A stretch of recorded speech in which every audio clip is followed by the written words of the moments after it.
एक बार फिर सभी का सुप्रभात, गुड मॉर्निंग। आज दूसरे सत्र में पुनः आप सभी का स्वागत। हमारे बीच में श्री नरेंद्र गिरी गोस्वामी जी बैठे हैं।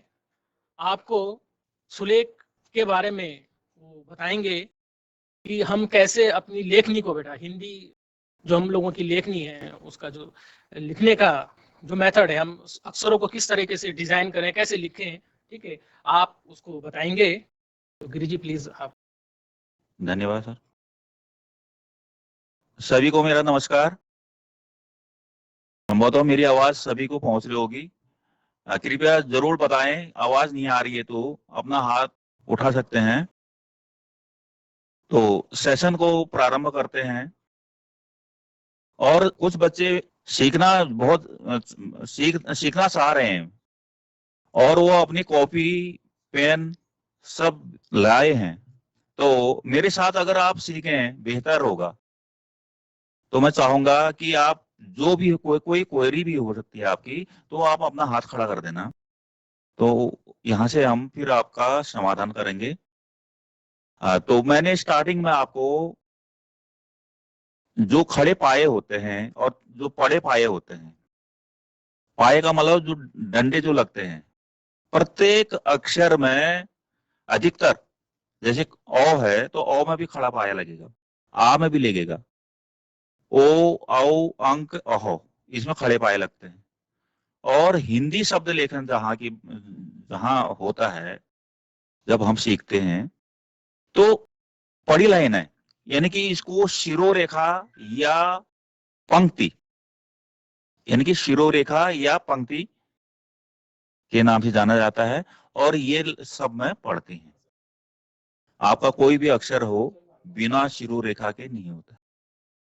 तो ये हमारी लाइनें ठीक हो, इसकी पहली शर्त यही है हिंदी सुलेखन की, कि आपके जो खड़े और पड़े लाइनें हैं ये आपके सीधे जाने चाहिए।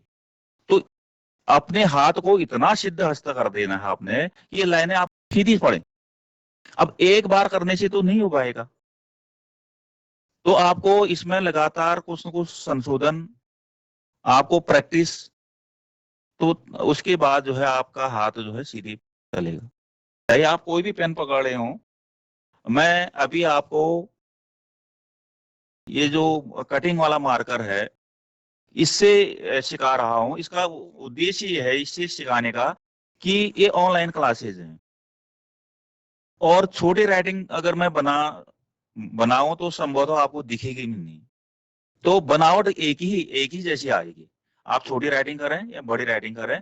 तो स्टार्टिंग में मैं यही चीजें आपको क्लियर करना चाह रहा हूं कि ये पेन से, ये कटिंग वाला जो मार्कर है सीसल मार्कर, इस पेन से अगर आप कोशिश कर रहे हैं मेरे साथ लिखने की, तो निश्चित रूप से आपकी इंप्रूव होगा ही होगा आपकी हैंड राइटिंग। और इस सत्र के अंत में आप अपनी कॉपी भी दिखाएंगे। मैंने आपको व्यंजन की जो है, व्यंजनों में पहुंचा हूं मैं, अणों तक जो है आपको मैंने ये चीजें बताई थी। अब अगर आप कहें कि तो मैं पुनः बताने के लिए भी तैयार हूं। आप अगर यहाँ से आपकी कोई क्वेरी आएगी तो दोबारा भी बता दिया जाएगा, पूरा रिवीजन फिर से हो जाएगा, लेकिन काम बशर्ते कि काम आपको करना ही होगा। तो आज हम तौ की बनावट, तौ की बनावट सीखेंगे। तो तौ जो है, तौ से आपका लॉ भी क्लियर हो रहा है, एक जैसे ही लगते हैं। तो आप देखिए इसको, मैं आपको तौ कैसे बनता है ये देखिए। तौ की बनावट ये बनाया और इसमें पाया लगाया और इसमें ये शिरो रेखा चली गई। अच्छा, एक चीज और, हिंदी लेखन में जब हम हिंदी लिख रहे हैं, कोई भी अक्षर की रचना कर रहे होंगे, तो बाएं से दाएं ही चलेंगे सब। यानी कि कोई चीज हमने पहले दाएं का बना दिया फिर बाएं में बना रहे हैं, तो उतना अच्छा नहीं है। पाया लगा देते हैं, फिर उसका पेड़ बनाते हैं, फिर उसकी पूंछ बनाते हैं, बनाने में तो ये भी बन जाता है। लेकिन जो इसका ढंग है, तो ये बाएं हाथ से दाएं हाथ की तरफ, अक्षर रचना जो भी होगी बाएं से दाएं की तरफ। जैसे मैंने तो बनाया, देखिए तो ये है, पहले ये वाला पार्ट लगाया मैंने, ये बाएं हाथ की तरफ का है। फिर दाएं हाथ की तरफ में जो है आपका खड़ा पाया ये लगाया, और उसके बाद जो है उसकी सिरों रेखा डाली। अच्छा, ये वाला जो तो का पार्ट है ये घुमावदार, ये लौ में भी लगेगा यही। पुनः देखिए ये, और थोड़ा अंदर की तरफ झुकाना है, इसको सीधी नहीं बनाना है, थोड़ा अंदर की तरफ जो है ये झुकेगा। ये देखिए,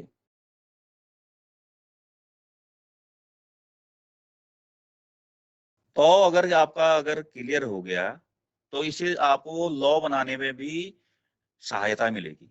अच्छा, अब आगे बढ़ते हैं। तो के बाद थौ, देखिए थौ। अच्छा, थौ का स्वर भी बनता है।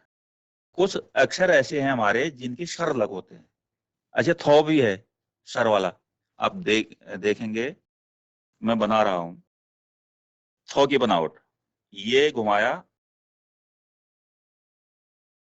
और ये मैंने इसकी स्वर में पंक्ति नहीं डाली।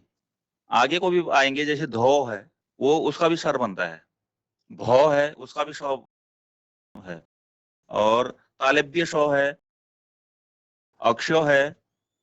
तो ये जो है स्वर वाले हैं, इनका जो है स्वर, तो इनकी स्वर में पंक्ति नहीं पड़ती है। पुनः देखिए थौ की बनावट।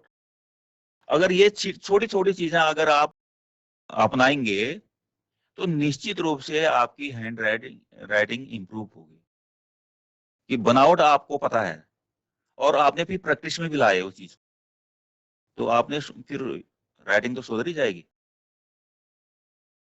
ये देखिए थौ,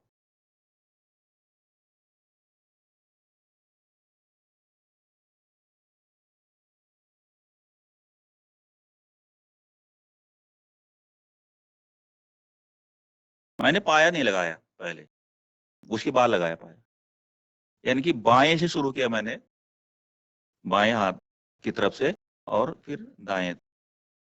इनकी बनावट और लिखावट यहां से शुरू। थौ के बाद, थौ थोड़ा आपको कठिन भी लग रहा होगा। अगर थौ बनाना आ गया आपको तो ऐसे ही घुमाने वाला एक और भी है हमारा, वो है यो। आपका यो भी बन जाएगा इससे। तो थौ के बाद हम आगे बढ़ेंगे, तो आप दो आपको बनाना है, इसके बाद दो, क्योंकि टॉ आपने बना रखा है।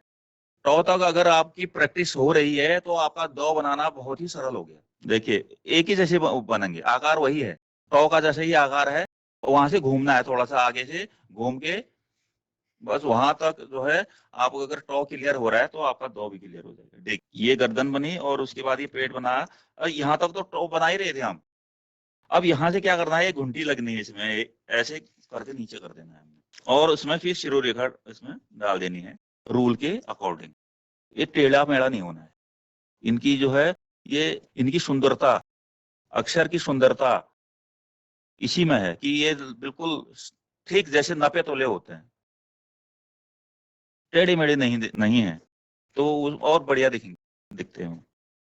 तो पुनः देखिए इसको दो को, ये क्या किया मैंने, गर्दन बनाई और उसका एक पेट का ढांचा शुरू किया। और यहाँ पर मैं पेन को इसलिए छोड़ रहा हूँ क्योंकि आप सीख पाए, यहाँ से इसमें गांठ लगनी है, घुमावदार घुंटी। ये देखिए ये घुमाया मैंने और नीचे कर दिया, ये दो की बनावट है। और इसमें शिरोरेखा, पुनः देखिए,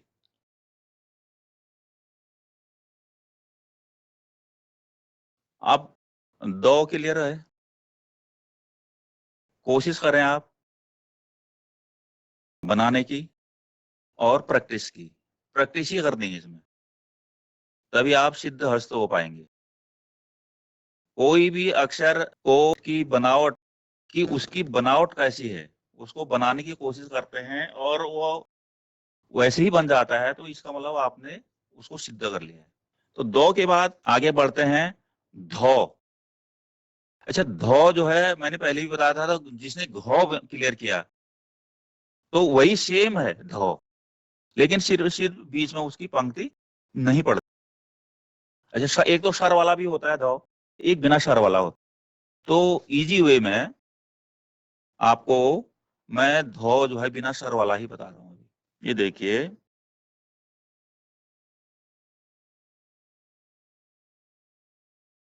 ये घौ।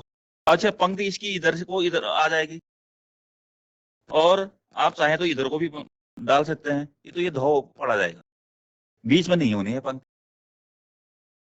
शिरोरेखा ने बीच में नहीं होनी है। पुनः देखिए, अच्छा मैं यहां से भी शुरू कर सकता हूँ इसको, ये और ये आपका धौ पड़ा जाएगा।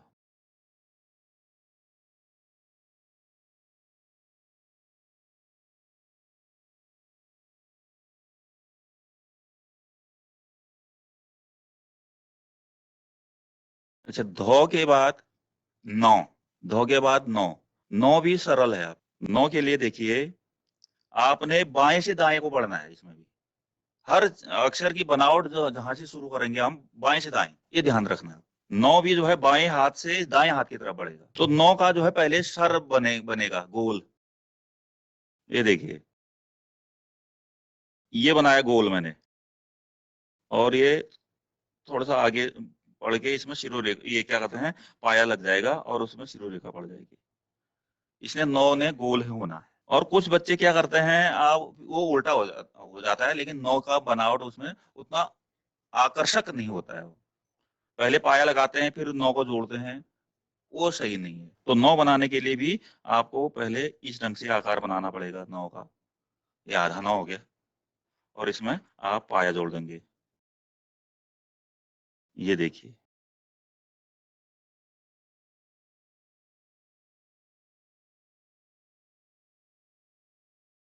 और ये ध्यान, ये देखिए, अगर आप हिंदी वाले पेन से लिख रहे हैं, हिंदी कैलीग्राफी से लिख रहे हैं, तो पेन कटी हो, तो पेन कटी हो का मतलब तो वो स्पष्ट पेन से पता चल जाता है कि वाकई हिंदी पेन से लिखा गया है, क्योंकि ये पंक्तियों में भी कटिंग आएगी निर्धारित। और जो हम खड़ा डंडा यानी कि जो पाया लगा रहे हैं, उसमें भी आपका एक कद दिखेगा कि ये इसका में ये बनावट, उसकी बनावट स्पष्ट दिख जाएगी। तो हिंदी लिखने के पेन मार्केट में उपलब्ध हैं। चीसल मार्कर मैंने आपको पहले भी बताया था। सबसे पहले अगर प्रैक्टिस आपको करनी है तो बड़े पेनों से कीजिए। उसके बाद आप स्केच पेन का प्रयोग कर सकते हैं। उसके बाद आप पायलट पेन का प्रयोग कर सकते हैं। पायलट पेन भी है उपलब्ध। इसमें क्या होता है, अगर आप कलम और दवात, कुछ बच्चे जो है कलम और दवात का भी इस्तेमाल करना चाहते हैं। पहले जमाने में कलम और दवात से ही ये सीखा जाता था, कलम बनाई जाती थी। तो वर्तमान समय में इसकी उतनी उपयोगिता नहीं है, क्योंकि उसमें स्याही फैलने का खतरा रहता है, स्याही गिरने का खतरा रहता है, और कॉपी में धब्बा ये लगने का खतरा रहता है, और उसमें का फ्लो जो होता है इंक का, कोई भी चीज लिख रहे हैं तो कहीं पर कम कहीं पर ज्यादा आ जाता है।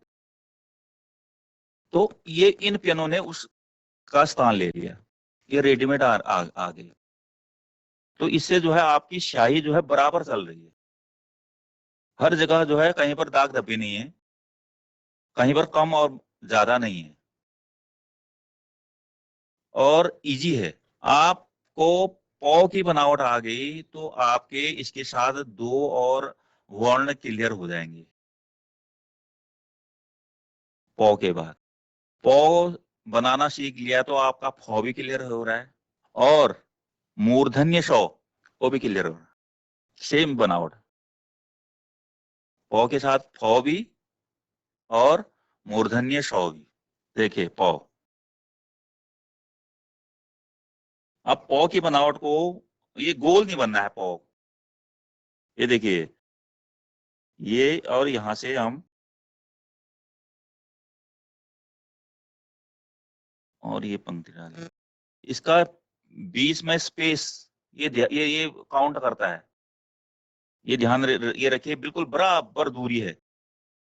अंदर जगह भी देखिए उसका, पौ के अंदर जितना कम हो, जितना आप फैलाएंगे जगह को ज्यादा, जितना ज्यादा रखेंगे उतना उसका शो उतनी अच्छी नहीं आएगी। तो ये ध्यान रखना है आपने पौ की बनावट के लिए। ये देखिए, और शुरू वहीं से हो रहा है, बाएं से शुरू हो रहा है। इसकी बनावट बाएं से शुरू हो रही है और दाएं तक जा रही है। अक्षरों में आपका खड़े डंडे लग रहे हैं, अब पड़े डंडे तो सब में है। तो ये प्रैक्टिस होनी है, ये अगर ये पहले आपके ठीक चल रहे हैं तो आपकी राइटिंग इंप्रूव होगी। चलिए पौ, फिर से देखिए पौ की बनावट। ये पौ है,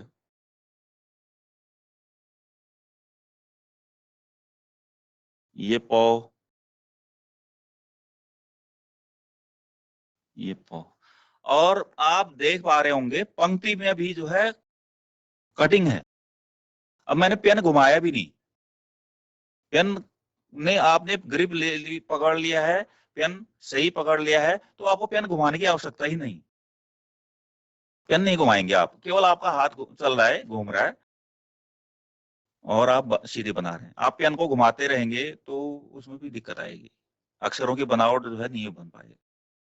तो ये पौ की बनावट है, सेम यही चीज पौ से फौ बनेगा। और फौ के आगे जो पौ से आगे जो है जो पूंछ जैसे जोड़ेंगे हम, कौ जैसे, जिसमें कौ कौ का जैसे बनाया था आगे बनावट, तो वही फौ में भी लगता है। चलिए आगे बढ़ते हैं। फौ,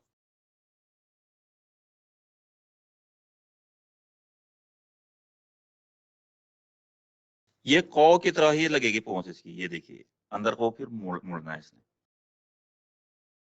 और इसमें फिर शिरो रेखा डालेंगे आप। ये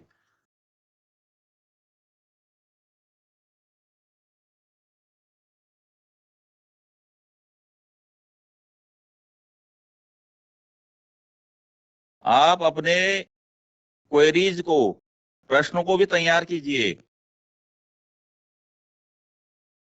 आप एज ए स्टूडेंट, आपका अधिकार भी है प्रश्न करने का, कोई भी सुझाव लेने का, कोई समस्या आ रही है उसको भी शेयर करने का। आप पूछेंगे नहीं तो फिर आपको कैसे आएगा?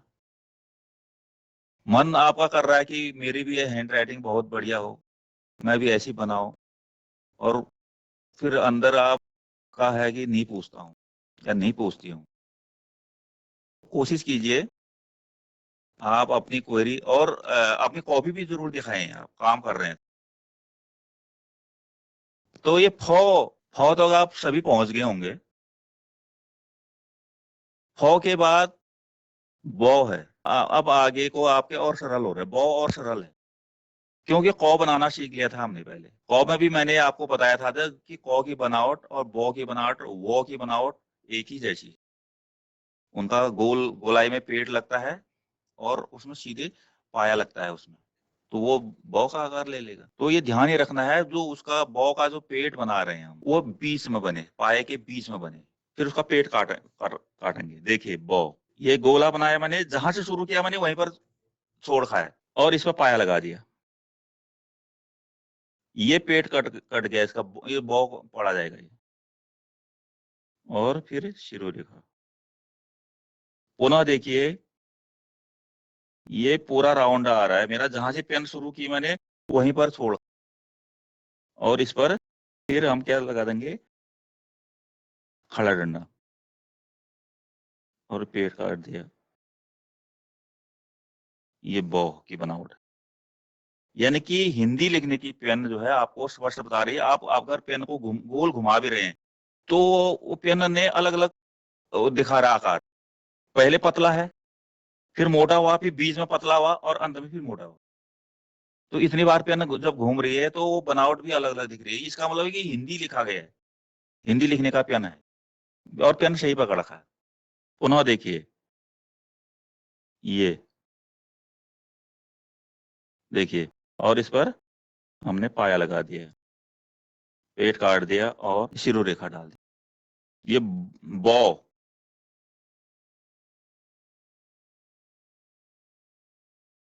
ये बौ की बनावट है। को हमारे विद्यालय के स्टूडेंट के द्वारा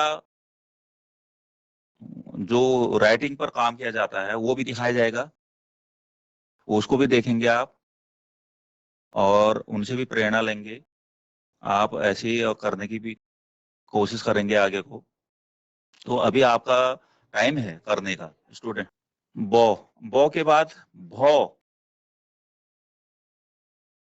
भौ भी वही है, बता दिया मैंने। ये होना है मो की तरह, ये गौ से बनना है, ये भौ हो गया। पंख दिखा। अच्छा, मैं कोशिश कर रहा हूँ, सर ने कहा कि अगर तिरछा बच्चे जो लिखते हैं, वैसे हिंदी जो है आपने कहीं पर भी देखी होगी, आपने प्रिंट में किताबों में देखा होगा, तिरछा कहीं नहीं है। वो हमने बना दिया है अपने सुविधा के लिए। जो किताबें छपती हैं तो पूरा स्ट्रेट होते हैं, सभी बनावट उसकी सीधी होती है। तो वही चीजें क्या कहते हैं यहाँ पे भी सिखाई जा रही हैं आपको। और तिरछा लिखने का इंग्लिश में तो आपकी तिरछी राइटिंग आती है, कर्सिव। लेकिन हिंदी जो है मैं सिखा रहा हूँ या मैंने देखा है, अगर हम टेढ़ा लिखना चाहें तो हो सकता है, टेढ़ा थोड़ा टेढ़ा करके करवाया जा सकता है। मैं कोशिश कर रहा हूँ आपको वो ही बना देता हूँ, लेकिन हो नहीं पाएगा। वो ऐसे बनेंगे। हाँ बिल्कुल। हाँ हो सकता है, क्यों नहीं हो सकता। ये ये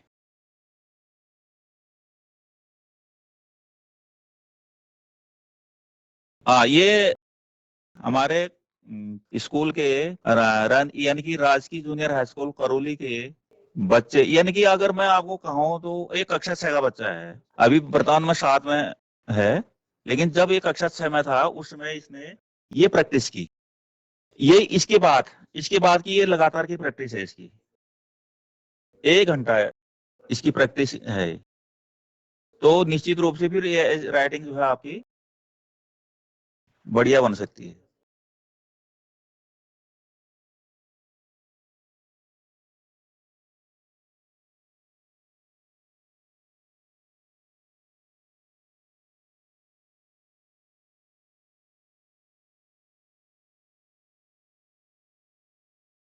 बोल्ड पेन से देखिए, यानी कि चिसल मार्कर से लिखा हुआ देखिए पुनः।